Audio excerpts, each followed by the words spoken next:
உங்களுக்கு தெரியும், கடந்த சில நாட்களாக பார்த்துக்கிட்டு இருக்கிறீங்க, அரசியலில், பேப்பரில், டிவியில் நிறைய நீ பற்றி வருது. அது உங்களுக்கு கிளாரிஃபை பண்ணணும், பேசணும் அப்படிங்கிறதுக்காகத்தான். பாரதிய ஜனதா கட்சியில் ஆகஸ்ட் 25, 2020 டெல்லியில் இங்கே வந்து இணைஞ்சு தமிழகத்தில் தமிழக மக்களுக்காக ஒரு 6 ஆண்டு காலம் பணியாற்றுவதற்கு ஒரு பெரிய வாய்ப்பு, ஒரு பெரிய பாக்கியமாக நான் கருதுகின்றேன். இன்னைக்கு எந்த இடத்துல இணைஞ்சனோ அதே இடத்துல வந்து மரியாதையோடு, பண்போடு, அன்போடு என்னுடைய பாதை வேறு பாதையில் பயணம் செய்யணும். இலக்குகள் இன்னும் பெரிதாக இருக்கிறது. நிறைய மக்கள் இணைச்சு செயல்படணும். ஒரு புதிய அரசியலை, அடிப்படை கட்டமைப்பை மாற்றக்கூடிய அரசியலை உருவாக்க வேண்டும் என்கின்ற ஒரு எண்ணத்தோடு இன்னைக்கு வந்து ரொம்ப பண்போடு சொல்லிவிட்டு அதே இயக்கத்திலிருந்து வெளியே வருகின்றேன். இது தமிழர் பண்புன்னு கூட வச்சுக்கலாம். வெளியே சென்றாலும் கூட மரியாதையோடு சொல்லிவிட்டு செல்வது நம்முடைய பண்பு என்பதுதான் எனக்கும் இலக்கணமாக இது இருந்திருக்கிறது. இன்றிலிருந்து நம்முடைய ஒரு புதிய பாதை, ஒரு புதிய இயக்கம், ஒரு புதிய பொலிட்டிக்கல் மூமெண்ட், அடிப்படையிலிருந்து ஒரு புதிய பரிமாணத்தோடு, பார்வையோடு பார்க்கக்கூடிய ஒரு விதத்தில் தான் நம்முடைய மூமெண்ட்டை நம்ம ஆரம்பிக்கணும். நீங்கள் எல்லோரும் சேர்ந்து இணைஞ்சு அதை ஆரம்பிக்கணும் அப்படிங்கிறது என்னுடைய பெரிய ஆசைங்க. அதற்கு முன்பு சில விஷயத்தை சொல்லணும். என்னுடைய அரசியல் பாதை என்பது ரொம்ப வளைஞ்சு நெளிஞ்சு இங்கே வந்து உங்கள் முன்னாடி நின்றுட்டு இருக்கேன். இது ஈஸி பாத் கிடையாது.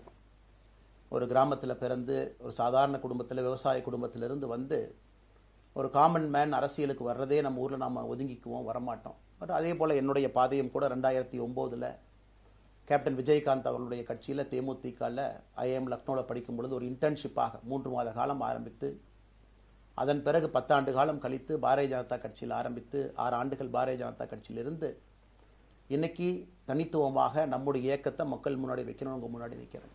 25 வயசில் எனக்கு அந்த இன்டர்ன்ஷிப் திரு விஜயகாந்த் அவங்ககிட்ட செய்கிறக்கு ஒரு பெரிய பாக்கியம். அன்னைக்கு அரசியல்னால் என்னன்னே தெரியாமல் ஒரு புதிய அரசியலை தமிழகத்தில் கொண்டு வர முடியுமான்னு யோசித்த தருணம்.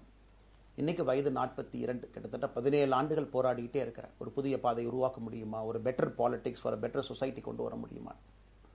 அதே நேரத்தில் நிறைய யூகங்கள், நிறைய பேர் நிறையா சொல்கிறனால இதே டெல்லியில் ஆகஸ்ட் 24, 2020 பிஜேபியில் இணைய வரும்பொழுது சூப்பர் ஸ்டார் ரஜினிகாந்த் அவங்க எனக்கு ஃபோன் பண்ணாங்க. எனக்கும் அவருக்குமான நட்பு கிட்டத்தட்ட நான் பதவியிலிருந்து வந்த பிறகு ஒரு நட்பு. நிறைய அவர்கிட்ட பேசுவேன். அவருடைய அரசியல் பாதை எப்படி இருக்கணும் அப்படின்லாம் பேசியிருக்கேன். அப்போ திரு சூப்பர் ஸ்டார் அவர்கள் இங்கே டெல்லியிலிருந்து திரும்ப வரணும், அவருடைய இயக்கத்தில் இணைய வேண்டும் என்ற வேண்டுகோளை ஆகஸ்ட் 24 ஒரு நாளைக்கு முன்னாடி பிஜேபியில் சேரும் பொழுது வைத்த பொழுது 3 விஷயம்தான் என் கண் முன்னாடி இருந்துச்சுங்க. தமிழ்நாட்டுக்கு எது நல்லது, அது எந்த மாற்று கருத்தும் இல்லை. சூப்பர் ஸ்டார் அரசியலுக்கு வர்றதுதான் தமிழ்நாட்டுக்கு நல்லது. சூப்பர் ஸ்டாருக்கு என்ன நல்லது, அவர் அரசியலுக்கு வராமல் இருக்கிறது தான் அவருக்கு நல்லது. கோவிட் காலகட்டத்தில் அவருக்கு இருக்கக்கூடிய உடல் பிரச்சனைகள், அதையே பார்த்துக்கணும். முதல்ல அவர் ஆரோக்கியமாக சந்தோஷமாக இருக்கணும். அண்ணாமலைக்கு எது நல்லது, பாரதிய ஜனதா கட்சியில் இணைகின்றேன் என்கின்ற வாக்குறுதியை திரு சந்தோஷ் ஐயா கிட்ட கொடுத்தேன், ஒரு ப்ராமிஸ் கொடுத்தேன். அதை பிரேக் பண்ணக்கூடாது அப்படிங்கிறதுல நான் தெளிவாக இருந்தேன். ஸோ 3 கான்ஃப்ளிக்ட் இங்கே இருக்கும் பொழுது, ஸோ ஒரு நாள் இந்த கட்சியில் இணைவதற்கு முன்பாகவே முழு கான்ஃப்ளிக்ட். அன்றைக்கே ரஜினிகாந்த் ஐயா பேசி அந்த ஃபோன் காலுக்கு முதல் முறையாக மறுத்து, ஐயா மன்னிச்சுக்கங்க என்னால் வர முடியாது என்று சொல்லி பாரதிய ஜனதா கட்சியில் அடுத்த நாள் இணைத்துக் கொண்டேன். அதன் பிறகு சூப்பர் ஸ்டார் அவங்களை பார்த்து மன்னிப்பு கேட்டேன். அவரும் பெருந்தன்மையாக அவருடைய அரசியல் பாதையை அவரும் பெருந்தன்மையாக அடுத்து தீர்மானித்தார். எதுக்கு இதை நான் சொல்கிறேன் அப்படின்னாங்க, சில யூகங்களுக்கெல்லாம் என்று முற்றுப்புள்ளி வைக்க வேண்டும் என்பதற்காக மட்டும்தான் இதை நான் சொல்கிறேங்க. வேறு எந்த காரணமும் கிடையாது. இன்றைக்கும் சூப்பர் ஸ்டார் அவர்கள் மீது பெரும் மதிப்பும் மரியாதையும் வைத்திருக்கக்கூடிய மனிதன் நான். அதே நேரத்தில் பாரதிய ஜனதா கட்சியை பொறுத்தவரை இந்த 6 ஆண்டு காலத்தில் எப்பொழுதும் ஒரு விஷயத்தை விட்டுக் கொடுத்தது கிடையாது. தமிழ்நாட்டினுடைய அடையாளத்தை விட்டுக் கொடுத்தது கிடையாது, மண்ணை விட்டுக் கொடுத்தது கிடையாது, கலாச்சார பாரம்பரியத்தை விட்டுக் கொடுத்தது கிடையாது, நம்முடைய நீரை விட்டுக் கொடுத்தது கிடையாது. நிறைய பேர் எங்கிட்ட கேட்பாங்க, குறிப்பாக இந்த பகுதி இந்தியாவில் வரும்பொழுது, அண்ணாமலை நீங்கள் தமிழனா இந்தியனா அப்படின்னு கேட்பாங்க. இது எனக்கு ஒரு பெரிய கான்ஃப்ளிக்டிங் கொடுக்கக்கூடிய ஒரு விஷயம். Are you a Tamilian, are you an Indian அப்படின்னு. தமிழ்நாட்டில் என்னுடைய அப்பாவோ அம்மாவோ, என்னோட அம்மா தமிழ்நாட்டை தாண்டி வெளியே வந்ததே கிடையாதுங்க. தமிழ்நாட்டில் மட்டும்தான் இருந்திருக்கிறாங்க. என்னுடைய பாரம்பரியம் எல்லாமே. அப்பா ஒரு முறை தமிழ்நாட்டுக்கு வெளியே சின்ன வயசில் வந்துட்டு போயிருக்கிறாங்க. அங்கேயே ஆண்டு காலமாக இருந்து விவசாயம் செய்யக்கூடிய குடும்பம். எனக்கு முதல் வாய்ப்பு தமிழ்நாட்டை விட்டு வெளியே வந்து லக்னோவில் படிக்கிறதுக்கு, அதன் பிறகு டெல்லியில் இருப்பதற்கு, ஹைதராபாத்தில் 2 ஆண்டு காலம் ட்ரைனிங்கில் இருப்பதற்கு, அதன் பிறகு கர்நாடகாவில் 8-9 ஆண்டு காலம் ஐபிஎஸ் அதிகாரியாக பணி செய்வதற்கு. ஸோ இந்தியா முழுவதுமே கிட்டத்தட்ட அந்த 10-15 ஆண்டுகள் சுற்றிவிட்டேன். அதனால் நான் எப்போதுமே சொல்வேன், நான் ஒரு பெருமை மிகுந்த இந்தியன், ஒரு பாரம்பரிய தமிழன் என்கின்ற அடையாளத்தோடு எல்லாத்துக்கிட்டையுமே சொல்லுவேன். அது இந்த கான்ஃப்ளிக்ட் சில பேருக்கு ஒரு எட்டர்னல் கான்ஃப்ளிக்ட் ஆச்சு. இன்னைக்கு தமிழ்நாட்டினுடைய அரசியலும் கூட ஒரு பெருமை மிகுந்த தமிழனாக இருக்கணும் அப்படின்னா நான் ஒரு இந்தியன் என்று சொல்ல வேண்டிய அவசியம் இல்லை அப்படின்னு நிறைய கட்சிகள் அங்கே இருக்கிறாங்க. நான் எப்பொழுதுமே தொடர்ந்து சொல்லிக் கொண்டிருப்பது, இந்தியன் என்கின்ற அடையாளத்தோடு ஒரு பெருமை மிகுந்த தமிழனாகத்தான் எல்லா இடத்துலையும் இருக்கிறேன். அப்படித்தான் இந்த இயக்கத்திலும் இருக்கணும். நாம் ஆரம்பிக்கக்கூடிய இந்த இயக்கத்தில் உங்களோடு பயணம் செய்யணும். தமிழ்நாட்டினுடைய எந்த பிரச்சனையும் கூட முன்னிறுத்தி சமரசம் இல்லாத நம்முடைய தமிழ்நாட்டினுடைய வளர்ச்சியை நாம் எல்லோரும் கொண்டு போகணும். எத்தனையோ பிரச்சனைகள். நான் பாரதிய ஜனதா கட்சியில் இணைந்த பிறகு எல்லா தலைவர்களும் பெரும் ஒத்துழைப்பு தான். இருந்தும் தனியாக போகணும், உள்ளாட்சி தேர்தலில் தனியாக போகணும், தமிழ்நாட்டினுடைய அடையாளத்தோடு பாரதிய ஜனதா கட்சி இருக்கணும். தமிழ்நாட்டினுடைய அடையாளம் மிக முக்கியம் என்பதற்காகத்தான் அன்னைக்கு தலைவர் திரு ஜே.பி. நட்டா அவர்கள் நிறைய பேர்த்துக்கிட்ட பேசி நாம உள்ளாட்சி தேர்தல் தனியாக போகணும், அதே போல தான் லோக்சபா தனியாக போகணும். ஏதோ தனிப்பட்ட முறையில் எனக்கும் இன்னொரு கட்சிக்கும் பிரச்சனை இல்லைங்க. பாரதிய ஜனதா கட்சி ஒரு தமிழர் அடையாளத்தோடு களத்தில் இருந்தால் மட்டும்தான் அது தமிழர் நலத்தை முன்னிறுத்தக்கூடிய கட்சியாக இந்திய அடையாளத்தோடு இருக்க முடியும் என்கின்ற ஒற்றை நம்பிக்கை மட்டும்தான். டங்ஸ்டன் பிரச்சனையாக இருக்கட்டும், அதை கத்தி கூச்சல் போடாம அதை பொறுமையாக ஒரு இடத்திற்கும் சென்று நம்முடைய கட்சி அதை நம்ம சரி செஞ்சு கொடுத்தோம். மீத்தேன் ஹைட்ரோ கார்பன் திட்டமாக இருக்கட்டும், நிலக்கரி சுரங்கம் திட்டமாக இருக்கட்டும், எதாக இருந்தாலும் கூட, ஏன் மேகதாத்து அணையில் இன்னைக்கு கர்நாடகாவில் எப்படி டி.கே. சிவகுமார் அவர்கள் சொல்றாங்களோ அன்னைக்கு நாங்கள் அணை கட்டியே தீர்வோம் என்று சொன்ன பொழுது தமிழ்நாட்டினுடைய பாரதிய ஜனதா கட்சி கர்நாடகாவில் ஆட்சியில் இருந்த நம்முடைய பாரதிய ஜனதா கட்சியை அன்னைக்கு எதிர்த்து நாம உண்ணாவிரதம் தஞ்சாவூரில் இருந்தோம். எப்பொழுதும் எந்த உரிமையும் விட்டு கொடுக்கல. அதே நேரத்தில் அந்த கான்ஃப்ளிக்டை பொறுத்த வரைக்கும் கத்தி கூச்சல் போட வேண்டும் என்கின்ற அவசியம் இல்லை. பொறுமையாக பாந்தவியமாக பேசி நம்ம உரிமையை விட்டு கொடுக்காம செயலாற்ற முடியும் என்பதை ஒரு நாளும் கூட எனக்கு கிடைத்த பொறுப்புகளில் உங்களுக்கு நான் அதை காட்டிக்கிட்டே தான் வந்திருக்கேன். அதனால் இன்னைக்கு திரு மோடி ஐயா அவர்கள் மீது மிகப்பெரிய ஒரு மரியாதை வைத்திருக்கக்கூடிய மனிதன், நாட்டினுடைய பிரதமர், இந்த நாட்டை பாதுகாத்து கொண்டிருக்கக்கூடிய மனிதர். ஆனால் ஒரு லெவல் வரும் பொழுதுங்க, இந்த சின்ன சின்ன பிரச்சனைகள் அப்படியே சேர்ந்து வரும் பொழுது தொடர்ந்து நாமும் அவர்களுக்கு பிரச்சனையாக இருக்கக்கூடாது. ஒரு பிரச்சனையை எடுத்துட்டு போய் இங்கே பாருங்க இந்த பிரச்சனை, இந்த பாருங்க இந்த பிரச்சனை, இந்த பாருங்க அந்த பிரச்சனை, ஒரு அளவுக்கு தாங்க நம்ம சொல்ல முடியும். அதனால தான் பொறுமையாக பாரதிய ஜனதா கட்சியினுடைய முக்கிய தலைவர்களை பார்த்து மிக பொறுமையாக, இது இன்னைக்கு கான்வர்சேஷன் 3 நாளாக நடக்கலைங்க. இதை கிட்டத்தட்ட நான் 1 ஆண்டு காலமாக பாரதிய ஜனதா கட்சியினுடைய தலைவர்கள்ட்ட சொல்றேன். 18 மாதங்களாக எனக்கு இருக்கக்கூடிய கருத்து வேறுபாடுகளை மிக பொறுமையாக, வெளியில கத்தி கூச்சல் போடாம மிக பொறுமையாக 18 மாதங்களாக எல்லா இடத்துலையும் சொல்லிக்கிட்டே வர்றேன். டிசம்பர் 4ஆம் தேதி பாரதிய ஜனதா கட்சிக்கு சொன்னேன், நான் கட்சியிலிருந்து வெளியே செல்ல இருக்கின்றேன், இன்னைக்கே உங்களை நான் தயார்படுத்த விரும்புகிறேன், அதனால் நீங்கள் நாளைக்கு நான் எடுத்தோம் கவுத்தன் ஒரு முடிவெடுப்பதாக நீங்கள் நினைக்கக்கூடாது. டிசம்பர் 4, 2024 25 பாரதிய ஜனதா கட்சிக்கு சொல்லியிருந்தேன். தேர்தல் பணியை முடித்துவிட்டு செல்ல வேண்டும் என்று சொல்லியிருந்தார்கள். அதுவும் இந்த கட்சியினுடைய ஒரு உண்மை தொண்டனாக கட்சி சொல்லியிருக்கிறாங்க, தேர்தல் பணியை முடித்துவிட்டு மே கடைசி வரை நம்முடைய பணியை செய்துவிட்டு தான் வெளியே வரணும் அப்படின்னு. அடுத்து நாம் என்ன செய்ய போறோங்க? அடுத்து நாம் இதெல்லாம் பேசிட்டோம், பழச பேசிட்டோங்க, இருந்ததை பேசிட்டோம். அடுத்து ஆனந்தமாக அன்போடு தமிழ்நாட்டில் ஒரு அரசியல் இயக்கத்தை நாம் துவங்க இருக்கின்றோம். இது அரசியல் இயக்கமா, கட்சி இல்லையா அப்படின்னு நீங்க யாரும் கேட்கவே வேண்டாம். கண்டிப்பாக தமிழகத்தில் அடுத்து நடக்கக்கூடிய தமிழகத்தினுடைய பொது தேர்தலில் நம்முடைய கட்சி போட்டியிடும், அதில் எந்த மாற்று கருத்தும் இல்லை. அதற்கு நம்ம தயார் பண்ணணும், நிறைய லீடர்ஸை தயார் பண்ணணும், நிறைய கேடர்ஸை, வாலண்டியர்ஸை தயார் பண்ணணும், உத்வேகத்தோடு தயார் பண்ணணும், அவங்களுக்கு அந்த ஸ்கில் செட்டை நம்ம உருவாக்கி கொடுக்கணும். அதற்கு கொஞ்சம் நேரம் ஆகும். நாம் அது ஒரு இயக்கமாக ஆரம்பித்து நிறைய மனிதர்களை உள்ளே கொண்டு வந்து அவர்களுக்கு சில இடத்துல அரசியலை சொல்லிக் கொடுத்து எல்லா தரப்பட்ட மனிதர்களையும் உள்ளே கொண்டு வந்து, ஏன்னா பாரதிய ஜனதா கட்சியினுடைய தலைவராக பொறுப்பேற்ற பிறகு நான் முதல்ல போய் ஆசீர்வாதம் யார்கிட்ட வாங்கினாங்க, சமீபத்தில் மறைந்த நல்ல கண்ணையாகிட்ட தான். இன்னைக்கு மண் சார்ந்த அரசியலை முன்னெடுக்கணும், நல்ல மனிதர்களுடைய கொள்கைகள் உள்ள கொண்டு வரணும், எல்லா மனிதர்களையும் உள்ளடக்கிய அரசியலை நாம் முன்னிறுத்தணும். டெக்னோக்ராட்ஸ் பெருமளவில் நமக்குள்ள வரணும், பெருமளவில் நமக்குள்ள டெக்னோக்ராட்ஸ் வரணும். இன்னைக்கு அமெரிக்கா போகிறோம், யூரோப் போகிறாங்க, போய் நமக்கே எவ்வளோ பெருமையாக இருக்குது. ஒரு மிகப்பெரிய நிறுவனம் நிவிடியா எடுத்துக்கங்க, மைக்ரான் எடுத்துக்கங்க, சாம்சங் எடுத்துக்கங்க, இன்டெல் எடுத்துக்கங்க, அங்கே இருக்கக்கூடிய இன்ஸ்டாகிராம், ஃபேஸ்புக், கூகுள், ஆல்பபெட் பார்க்கும் பொழுது வைஸ் பிரசிடென்ட்னு பார்த்தீங்கன்னா ஒரு தமிழன் அங்கே உட்கார்ந்துருக்கிறான். இந்தியன் என்கின்ற அடையாளத்தோடு அங்கே ஒரு தமிழன் அமர்ந்திருக்கின்றார். என்னுடைய கனவு உங்கள் பல பேர்த்த போல அவர்களெல்லாம் திரும்ப இங்கே வந்து அரசியலில் ஏதோ ஒரு விதத்தில் கான்ட்ரிபியூட் பண்ணுறதுக்கு நம்முடைய இயக்கமும் நம்முடைய வருகின்ற காலத்தில் நம்ம ஆரம்பிக்கக்கூடிய கட்சியும் அதற்கு உறுதுணையாக இருக்கணும். அத்தனை டேலண்ட்டை ரிஃபைன் பண்ணி நம்ம கொண்டு வரும். தமிழ்நாட்டினுடைய வளர்ச்சிக்கு எல்லோரையும் நம்ம பயன்படுத்தணும். இதில் எங்கேயுமே கூட நான் பெரிது நீ பெரிது என்று இருப்பதை விட ஒரு வளர்ந்த பாரதம், இந்தியா உலகத்தில் மிக முக்கியமான இடத்துல அந்த பாரதம் வந்து அமரும் பொழுது முதன்மை மாநிலமாக தமிழகத்தை கொண்டு வந்து நிறுத்த வேண்டிய பொறுப்பு நமக்கு இருக்கு. அதற்கு நம்முடைய பொலிட்டிக்கல் கிராமர், பொலிட்டிக்கல் லாங்குவேஜ் எல்லாமே நம்ம மாற்றணும். நம்ம பேசக்கூடிய விஷயம். அடுத்து இன்னொன்று கேட்குறாங்க, நான் கமெண்ட் வர அப்படியே நான் பேச ஆரம்பிக்கிறேன். தமிழ்நாட்டில் இன்னைக்கு ஒரு அரசியல் கட்சி வேணுமான்னு கேட்டிங்கன்னா கண்டிப்பாக வேணும், அதில் எந்த மாற்று கருத்தும் இல்லை. காரணம், ஒரு கடைக்கு போய் நாம் ஒரு டூத் பேஸ்ட்டோ ஒரு அரிசியோ ஒரு பருப்போ வாங்கினா கூட 10 கடை ஏறி இறங்கி எங்கள் அம்மா அதெல்லாம் பார்த்து விலையை பார்த்து தரத்தை பார்த்து பொருளை பார்த்து அத்தனை முறை வாங்கித்தான் பார்ப்பேன். ஏன்னா அது நம்ம உடம்புக்குள்ளே போகிற விஷயம்.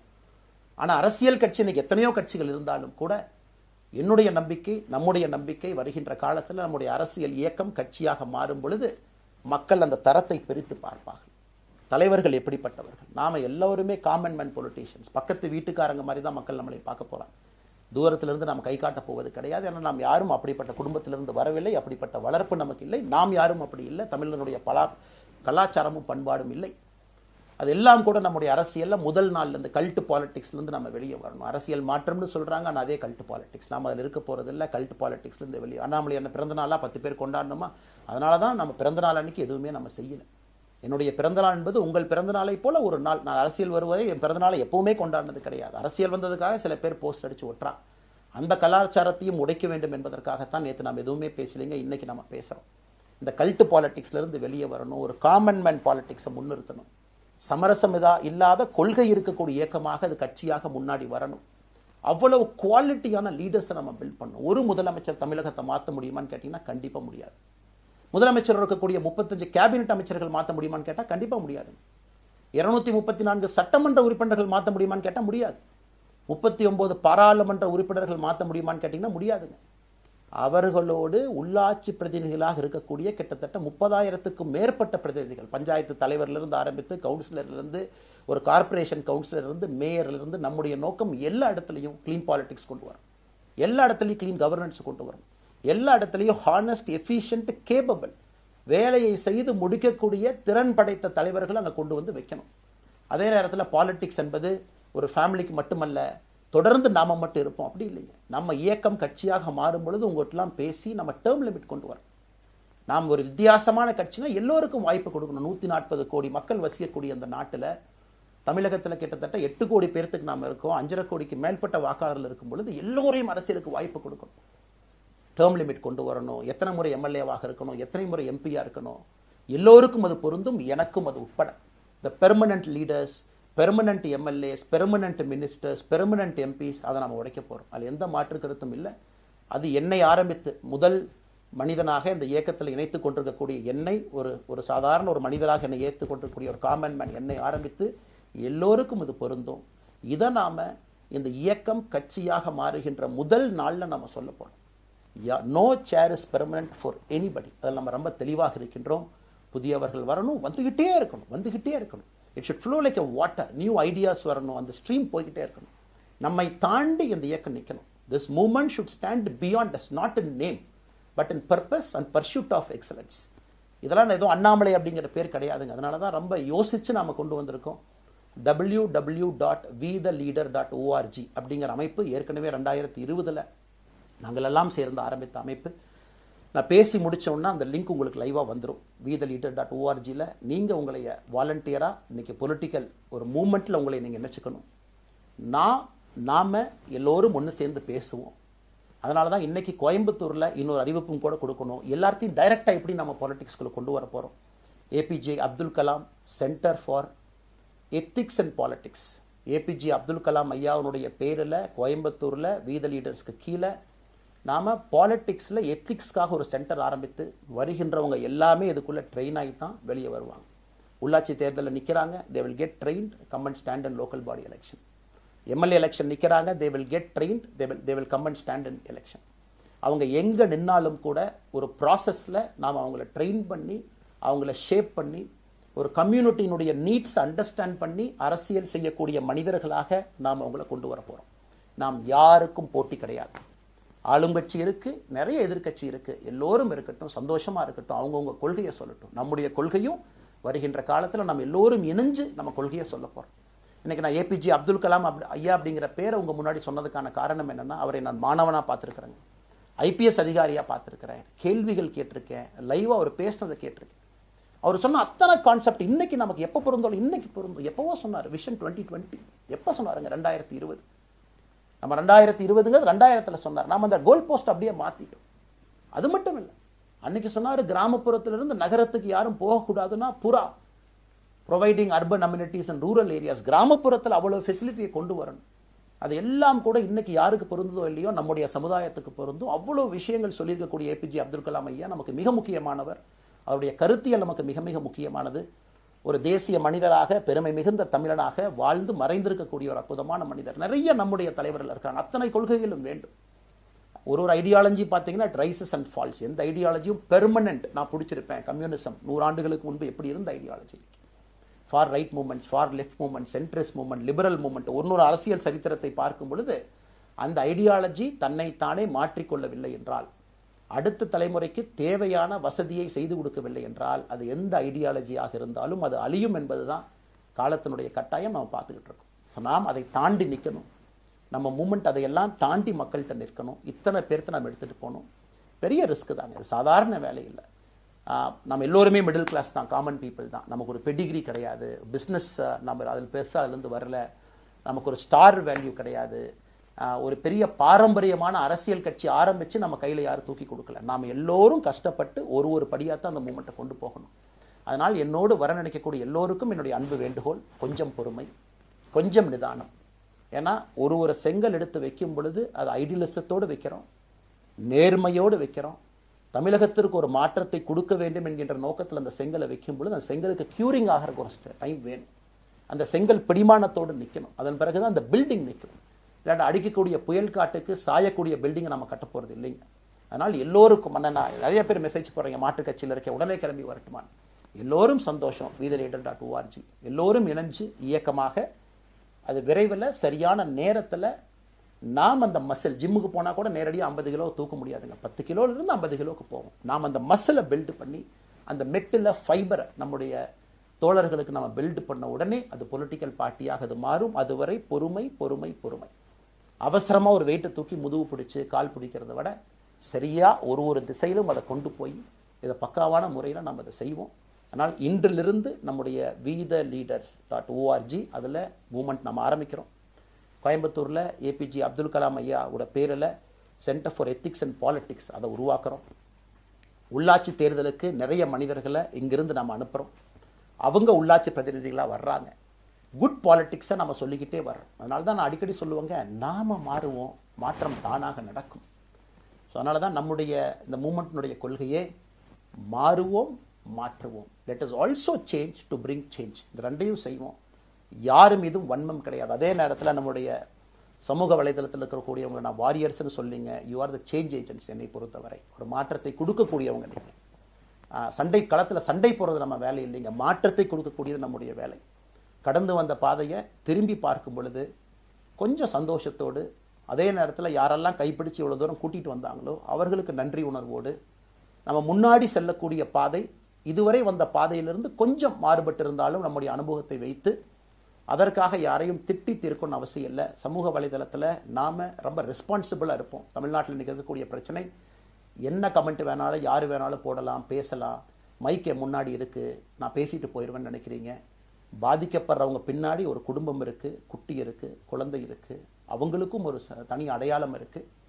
அது என் சைட்லேருந்து தெரியாமல் ஏதாவது தவறு நடந்திருந்தாலும் கூட, என்னை ஆதரித்து செய்பவர்கள் ஏதாவது தவறு செய்திருந்தாலும் கூட அதற்காக இந்த நேரத்தில் நான் மன்னிப்பும் கேட்டுக்கிறேன்.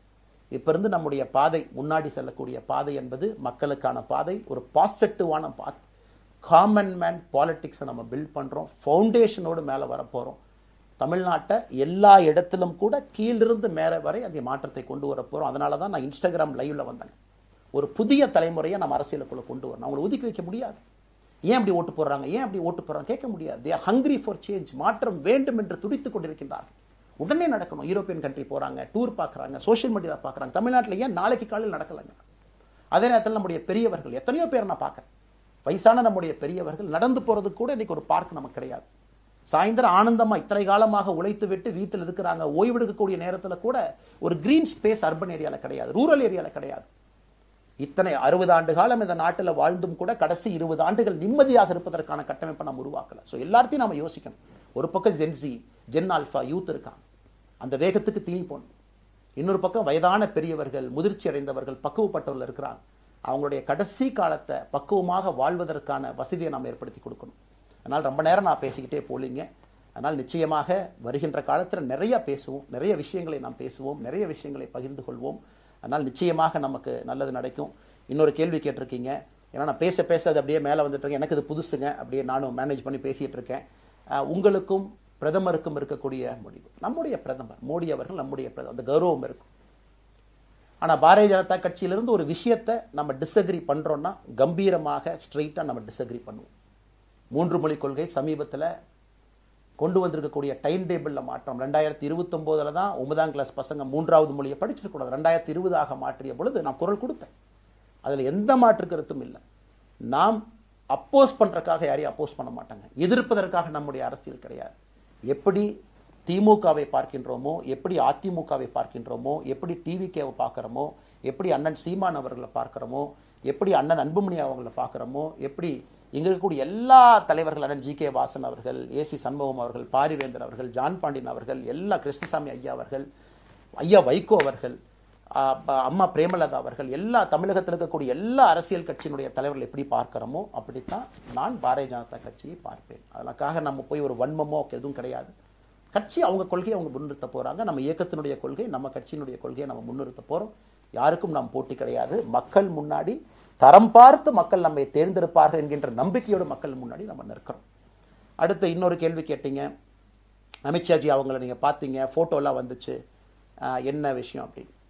அமித்ஷாஜிட்டையும் அமித்ஷா அவர்கள்ட்டையும் ரொம்ப பொறுமையாக போய் நான் சொன்னேன், இந்த மாதிரி எக்ஸ்பிளைன் பண்ண நான் போகணும். அதே நேரத்தில் நான் யாரிடமும் சண்டை போட்டு விட்டு தமிழகத்தில் உட்காந்து I am resigning from party நான் அனுப்புகிற ஆள் நான் கிடையாது. எனக்கு அது பழக்கமும் கிடையாது. வந்து நேராக உங்கள் கண்ணை பார்த்து சொல்லிட்டு, சில தவறுகள் இருந்தாலும் அதையும் சொல்லிவிட்டு போகக்கூடியதான் என் பண்பு. அதை நாகரிகமாக செய்ய முடியும் என்று நினைக்கின்றேன் என்று சொல்லிவிட்டு தான் வெளியே வந்தேன். அப்படி தான் ஒரு தலைவர்கிட்டையும் பண்ணேன். அதை நாம் எப்பொழுதுமே பண்ணுவோம். நாகரிகமான அரசியலை முன்னெடுப்போம். சமூக வலைதளத்தில் ஆபாசம் வேண்டாம். சமூக வலைதளத்தில் நல்லதை பேசுவோம். எல்லோரும் அவங்கவுங்க இடத்துல தமிழ்நாட்டு மக்களுக்கு நல்லது பண்ணட்டும். பொறுமை பொறுமை பொறுமை. கடைசியாக இந்த வார்த்தையை திரும்ப நான் பயன்படுத்துகிறேன். பில்டிங் கட்டுறோம், கீழிருந்து கட்டுறோம், அதை சரியான முறையில் கட்டி எடுத்துகிட்டு போகணும். நம்புங்க, கூட இருங்க. 42 ஆண்டுகள் வளைவிஞ்சு நெலிஞ்சு சுற்றி இன்னைக்கு இந்த இடத்துல உங்கள் முன்னாடி வந்து உட்கார்றேன். நிச்சயமாக நம்ம எல்லோரும் சேர்ந்து ஒரு பெரிய புரட்சியை, மாற்றத்தை தமிழகத்திற்காக, ஒரு பாரத நாட்டுக்குள்ள, இந்திய நாட்டுக்குள்ள முதன்மை மாநிலமாக தமிழகத்தை கொண்டு வருவது மட்டும்தான் நம்முடைய குறிக்கோள். வேறு எதுவும் நம்முடைய குறிக்கோள் கிடையாது. அதற்காக நம்முடைய வாழ்வை அர்ப்பணிப்போம். காத்து கொண்டிருக்கக்கூடிய எல்லோருக்கும், கேட்டுக்கொண்டிருக்கக்கூடிய எல்லோருக்கும் உங்களுடைய பொறுமைக்கு நன்றி தெரிவித்து மறுபடியும் சொல்லிக் கொள்கின்றேன். மாறுவோம்,